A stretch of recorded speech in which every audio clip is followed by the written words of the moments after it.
Meus irmãos, nós estamos estudando doutrina bíblica, princípios doutrinários dos batistas. Amém? Então eu quero dizer neste momento às pessoas que estão me acompanhando nesse estudo, que esse estudo não visa, em hipótese alguma, questionar denominações, irmãos que são de outras correntes teológicas. A finalidade desse estudo bíblico é conscientizar, fortalecer a convicção doutrinária batista da primeira igreja batista de Campos. Sabemos que com isso nós estamos abençoando outros irmãos que também se valem da palavra de Deus conforme nós e creem nos princípios conforme nós cremos. Mas se você pensa diferente, nós respeitamos a sua maneira também de pensar. Então nós hoje estamos estudando soteriologia, é aquela parte da teologia, aquele ramo da teologia que se dedica ao estudo da doutrina bíblica sobre a salvação do crente. Então nós já estudamos a salvação, que é pela graça, estudamos o arrependimento e estudamos que o crente não perde a sua salvação, como cremos como batistas. E hoje nós vamos entrar num tópico que é um tópico bastante polêmico no meio teológico, que é eleitos, salvos, predestinados, somos batistas. Eleitos, salvos, predestinados, somos batistas. E esse é o tema que dei para o estudo de hoje. E uma síntese do que os batistas creem sobre a doutrina da eleição. Eu creio que uma coisa fundamental para estudar a doutrina da eleição, predestinação, é a gente entender o seguinte: a doutrina da eleição existe. Nós não teríamos como estudar uma coisa que não existe. Ela existe, está na Bíblia. Agora, o que nós queremos buscar nesse tempo de estudo, como os batistas creem nesta doutrina da eleição. Porque a doutrina da eleição, ela tem sido um divisor ao longo dos séculos entre os teólogos. Nós temos pelo menos aí 3 correntes que são contundentes. Nós temos a corrente que é chamada de corrente calvinista. Eu vou fazer um estudo com os irmãos sobre calvinismo, sobre arminianismo, não nesse momento. Não nesse momento. Eu quero frisar com os irmãos, nesse momento, é a convicção doutrinária dos batistas acerca desse assunto. Sabe por quê, irmãos? No período do seminário, eu estudei no momento que o seminário em que eu estava vivia uma turbulência por causa de doutrina da eleição. E naquele momento eu via alguns colegas começando a dizer: não faço mais apelo, não convido mais ninguém para aceitar Jesus. Agora eu sou calvinista e eu não faço mais isso. E eu estava ali estudando, vi diversos. Alguns colegas foram ordenados, adotaram essa postura. Mais adiante eu acho que eles abandonaram essa postura. Mas eu nunca tive dificuldades com o que os professores ensinavam sobre a eleição, predestinação. E eu creio que a minha não dificuldade deu-se exatamente por conta de eu ser procedente da escola bíblica dominical. Então eu havia aprendido na minha igreja, antes de ir para o seminário, como que os batistas creem. E eu ouvia o professor falar, a tese era extraordinária, teses inteligentíssimas. Quando ele terminava de falar, eu dizia no meu coração: continuo pensando como batista. E fui estudando calvinismo, arminianismo, e essa terceira, que eu chamaria de um equilíbrio. Se disser que os batistas são calvinistas, existem até batistas que se intitulam calvinistas. Eu não sei, será que no todo nós somos calvinistas? Não creio. Eu não creio, por exemplo, que o Billy Graham fosse um calvinista, que o Fanini fosse calvinista. Não creio. Eu não creio que pastor Davi Gomes, que várias vezes pregou para nós aqui em nossa região, fosse calvinista. Por um outro lado, somos arminianos, porque as duas principais correntes, Uma é a corrente de João Calvino. João Calvino, ele acreditava fundamentalmente que a predestinação e a eleição está baseado na soberania de Deus. Ou seja, Deus escolheu para ser salvo, vai ser. Se Deus não escolheu para ser salvo, não vai se converter. Desta forma, Deus teria escolhido uns para a salvação e outros não. Foi exatamente o que mexeu com a cabeça dos estudantes naquela época. Se Deus é quem escolhe quem vai ser salvo e quem não vai ser, então não há necessidade de fazer apelo, não há. Mas, na verdade, quando você estuda o conteúdo de Calvino na sua íntegra, você chega à conclusão que não era isso que ele pensava. Ele não pensava dessa forma. Ele tinha o seu posicionamento baseado na soberania, mas não pensava em hipótese alguma que a igreja deveria deixar de evangelizar. Do outro lado está Armínius. Armínius, ele tem, nos mesmos textos que Calvino usa, Armínius também usa. E ele, nesses mesmos textos, ele defendia o fato de que sim, o homem tem o livre-arbítrio e ele escolhe sim, se ele vai querer ser salvo ou não. Armínius também acreditava na predestinação, um pouco diferente ou bastante diferente de Calvino. Armínius acreditava numa predestinação baseada na presciência de Deus. Só que, ao mesmo tempo, Armínius acreditava na queda da graça. Por isso que eu digo que nós, enquanto batistas, nós não somos arminianos.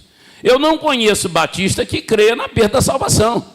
Nós estudamos acerca da queda da graça, estudamos o fato de que a salvação é eterna, as minhas ovelhas ouvem a minha voz, dou-lhes a vida eterna, nunca hão de perecer e ninguém as arrebatará de minhas mãos. Nesse meio aí, chega Lutero. Lutero tem uma tese, um estudo chamado Teologia da Cruz. E a teologia da cruz de Lutero ajudou a nortear muita coisa ou também a confundir muita coisa nesse meio. Então são pessoas, né, são homens grandes do pensamento teológico brigando. Só que todas essas correntes, elas foram contestadas no meio batista. Tanto pelos anabatistas, quanto por Smith Batista, sempre foram contestadas biblicamente. Então eu creio que o que chegou até nós foi uma teologia contestadora dessas teologias que surgem ao longo da história. Então nós vamos por aqui pelo seguinte: síntese dos batistas e a doutrina da eleição. Eu só gostaria que você abrisse a sua Bíblia em Romanos capítulo 8, verso 29 e verso 30. Eu disse anteriormente, nós não podemos, eu não posso dizer como pastor e como líder aqui à frente para os irmãos, olha, doutrina da predestinação não existe. Doutrina da eleição não existe. Não há isso. Porque se eu disser para o irmão, um calvinista vai abrir a Bíblia e vai colocar na sua frente e vai dizer, pede seu pastor para explicar isso aqui, então. Aí você vai dizer assim, o nosso pastor nos enganou, ele disse que não existe. Eu tenho ouvido pessoas nossas dizendo, não, esse negócio de doutrina da eleição, isso não existe. Não existe. Como que está na Bíblia? Se está na Bíblia, existe. O que nós precisamos é alcançar o entendimento que nós temos como batistas, a nossa interpretação batista. Agora, é importante também dizer para você, não vai ser 100%. A interpretação nossa não vai ter um acolhimento 100%. Você vai encontrar crentes batistas com posicionamento diferente. Nós estamos buscando aqui o posicionamento da maioria dos batistas. Não é? Aliás, hoje tem até batista do sétimo dia. Então, você encontra muita coisa nesse universo aí chamado Aliança Batista. Mas os batistas da Convenção Batista Brasileira, como é a primeira igreja, vamos aqui o que nós entendemos da palavra. Romanos 8, 29 e 30. Leiam comigo. Porque os que dantes conheceu, também os predestinou para serem conforme a imagem de seu Filho, a fim de que ele seja o primogênito entre muitos irmãos. Verso 30. E aos que predestinou, a estes também chamou. E aos que chamou, a estes também justificou. E aos que justificou, a estes também glorificou. Amém?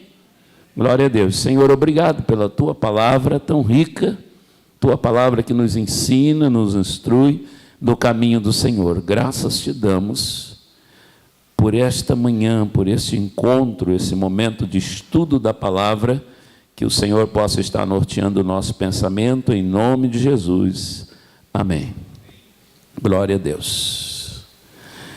Eu quero me ater a 4 pontos fundamentais da crença dos batistas acerca da doutrina da eleição, predestinação. Primeiro ponto: todos são eleitos para a salvação. É preciso que creiam.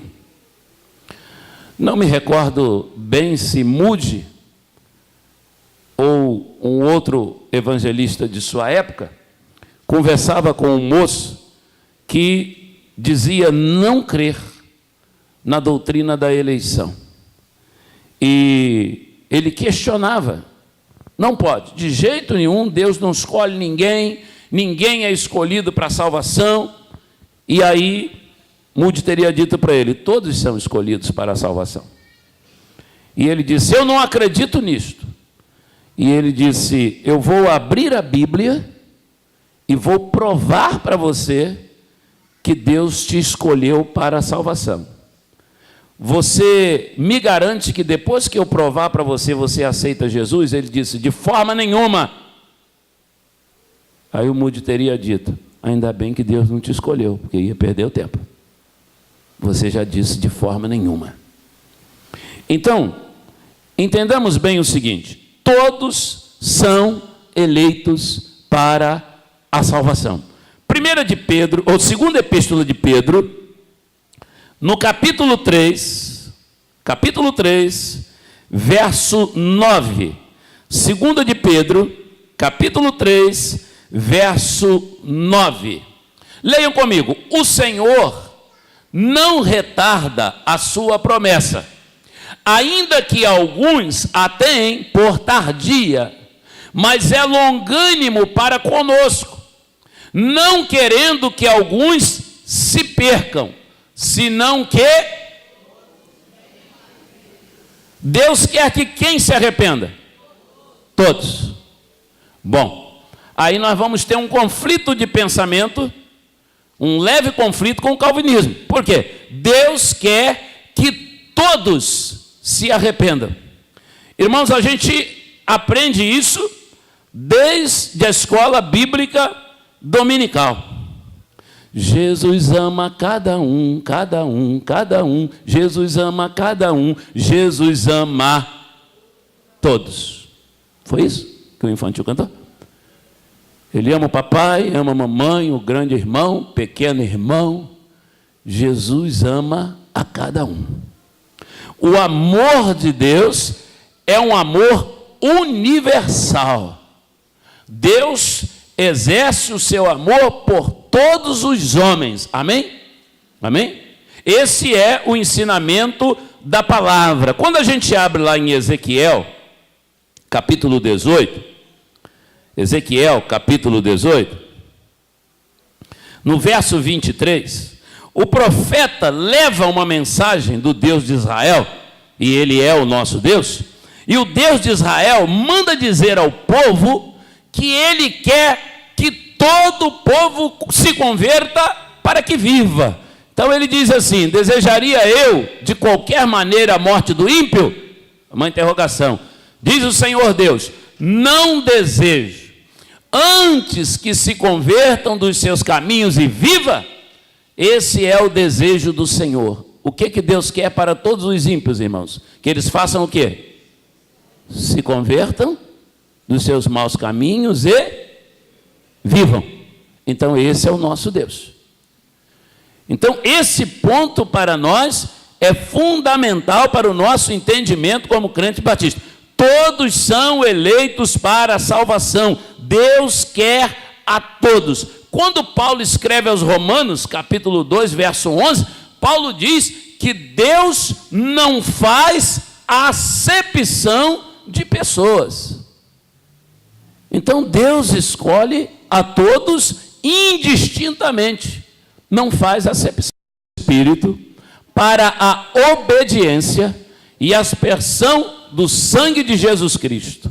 Graça e paz vos sejam multiplicadas. A saudação dele à igreja do Senhor.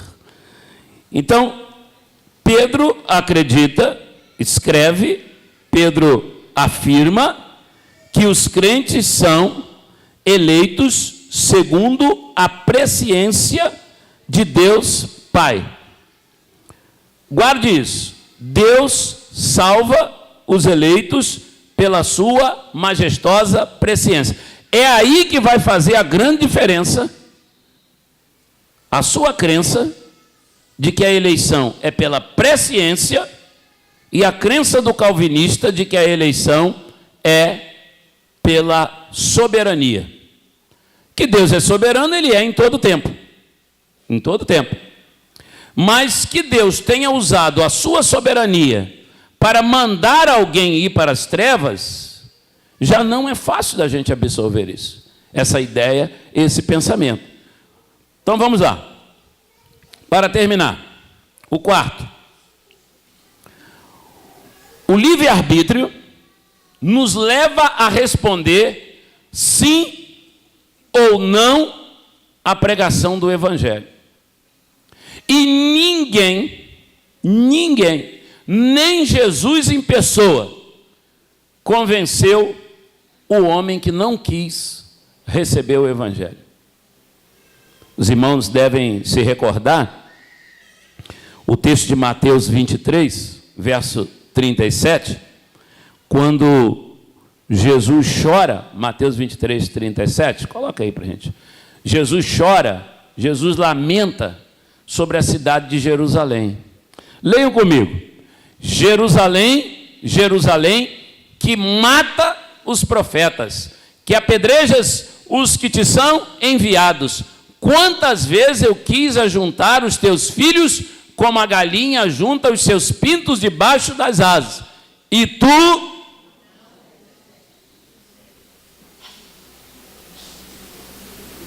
Por que Jerusalém não foi remida por Jesus? Por quê? Por que Jesus não os ajuntou como uma galinha junta os seus pintinhos? Porque eles não quiseram. E quando eles não quiseram, eles estavam usando o quê? O livre-arbítrio. O direito de escolha que Deus dá a todo ser humano.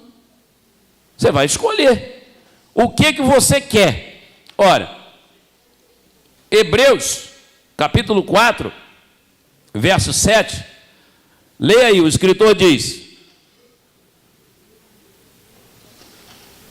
como determina outra vez, certo dia, que é hoje, dizendo por Davi, muito tempo depois, como está dito, hoje, se ouvirdes, não... Preste atenção.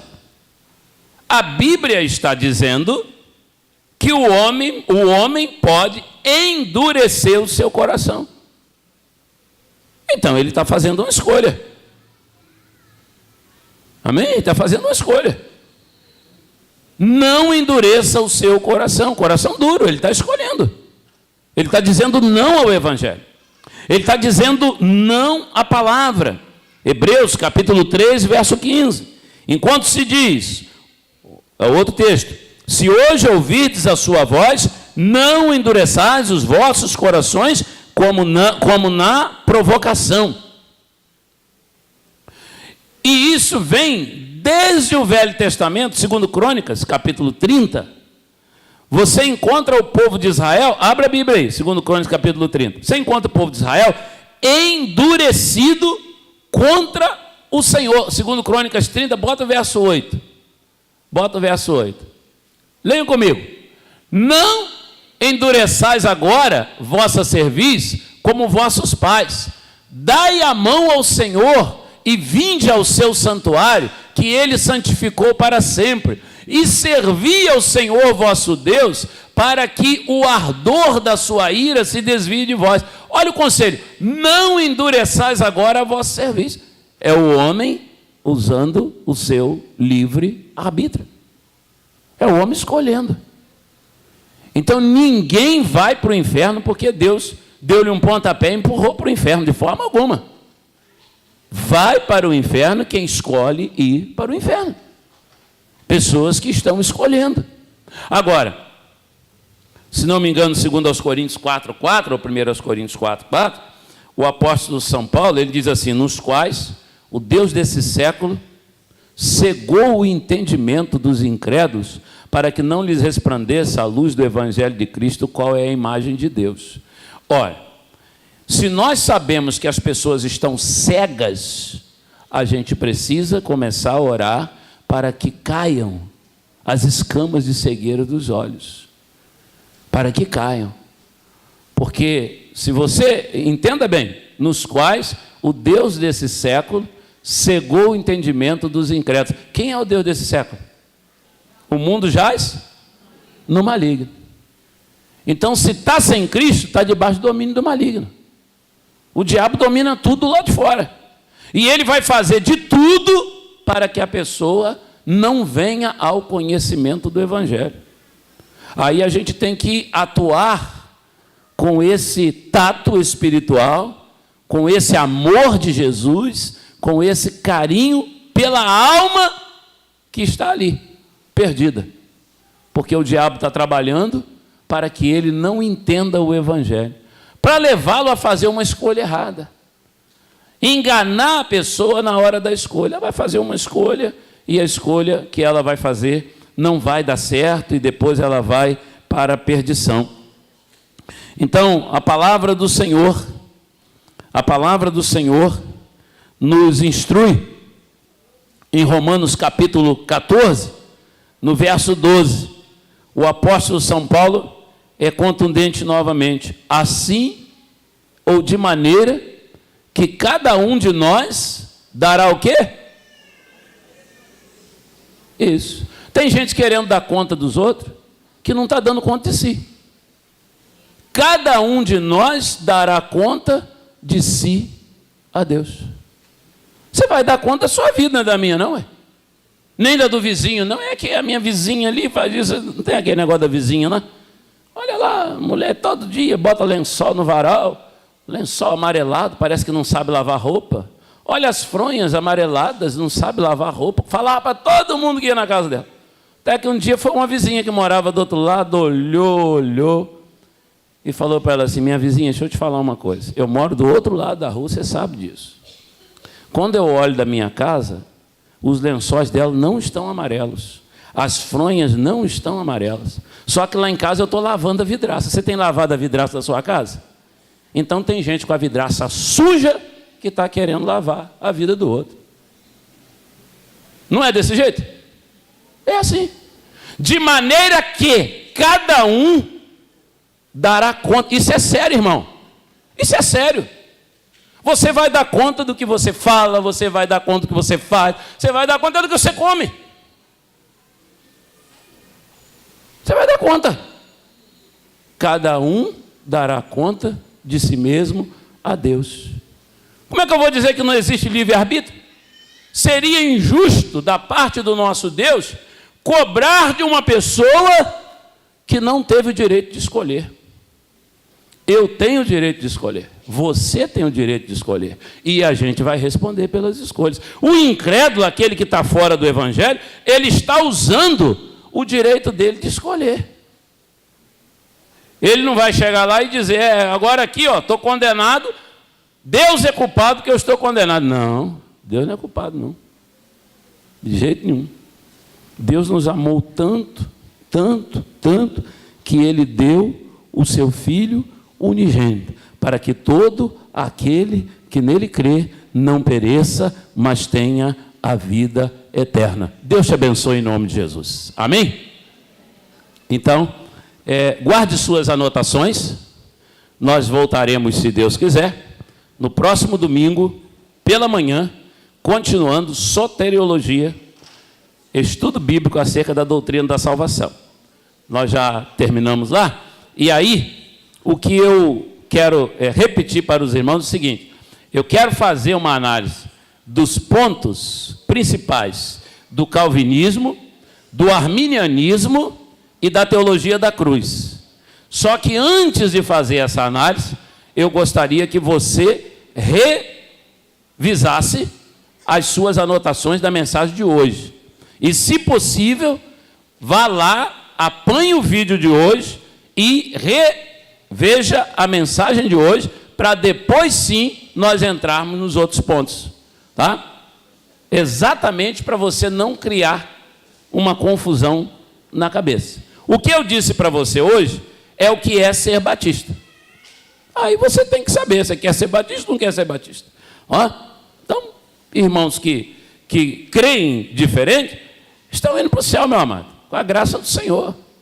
Meus irmãos arminianos que estão pregando, não, salvação a gente perde mesmo, esse negócio não tem como, eu já fui salvo, hoje eu não sou salvo mais e tal e tal. Então esse aí não vai, porque ele mesmo está dizendo que ele não está salvo mais, ele está declarando, não é? Mas o Senhor Jesus não quer tirar a salvação dele, não, de forma alguma. Mas com tua boca, se em teu coração creres, tua boca confessares o Senhor Jesus, serás salvo. Não é isso? Ele não quer tirar.